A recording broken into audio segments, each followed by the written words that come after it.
Hello YouTube, this is an Ace review, and today I'll be going retro with a review on the first of the Pajama Sam games.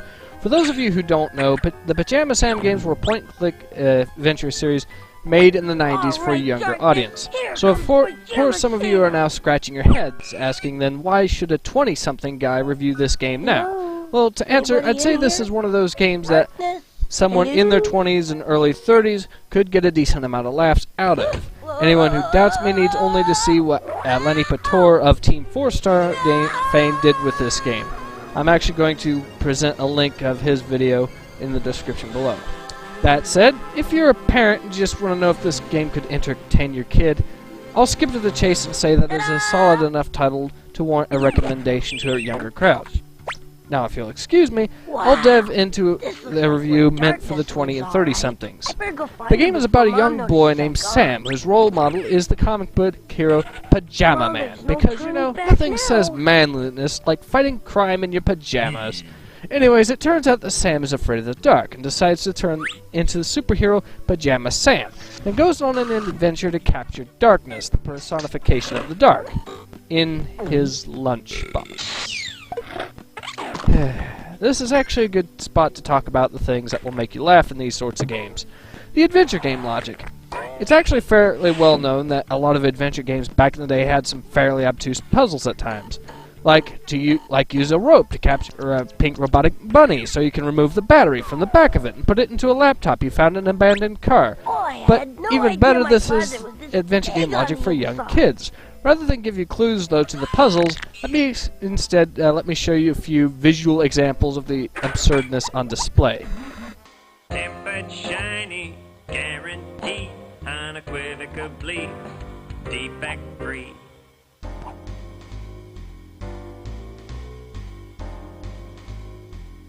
I can't let you in, but you might liberate the carrots that I'm holding for the huge green salad.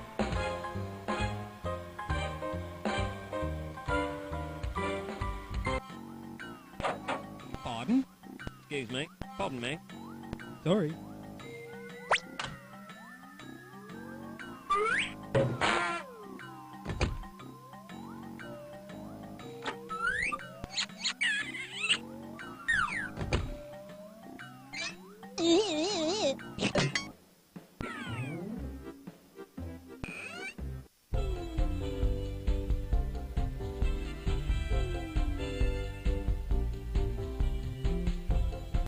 Well, carrying on, aside from the oddball visuals, I should also make a special mention of the characters as well, which includes Otto, the German rowboat that thinks he'll sink. Not in the U-boat way, and a toaster that'll teach you how to play tic-tac-toe, and of course, the one character I like to call Comrade Garrett. Is that my Pajama Sam mask? This mask belongs to the people.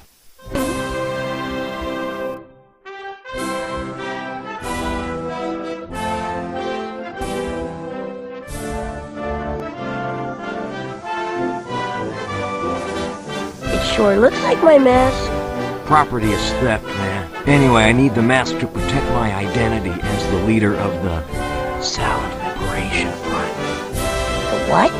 The Salad Liberation Front. We're a group of veggies fighting against the court system. We're tired of being relegated to the salad. We want to be the main course. Whatever. I just want my mask back. I'll tell you what. The other carrots are being held prisoner in the refrigerator in Darkness's kitchen. If you help me free the carrots, I'll give you back the mask. Okay, it's a deal. Great. I'll come with you to the kitchen so I can direct the operation. Okay, sure.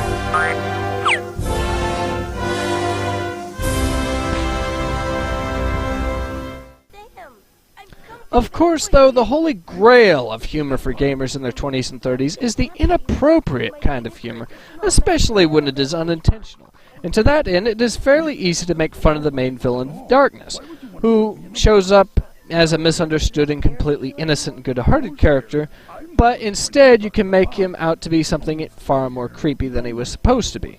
Let me give you the creepy version of this story. He's a full-grown man who hides in people's closets, comes out to, quote, play fun games at night after people are asleep, and leaves with a smile and a wink. You know what? I'm just going to add this little joke from Das Boot. I hope you don't mind. On the way here, I had a very embarrassing experience. Some of the crew molested me. It was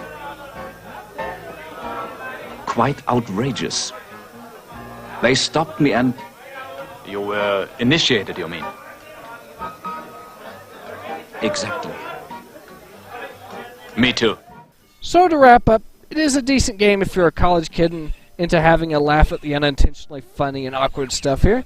It is a short game, and the interface does have a slight delay in bringing up your inventory, but it also has randomized spawns for items. There's a sock hunting minigame, which can both add replayability.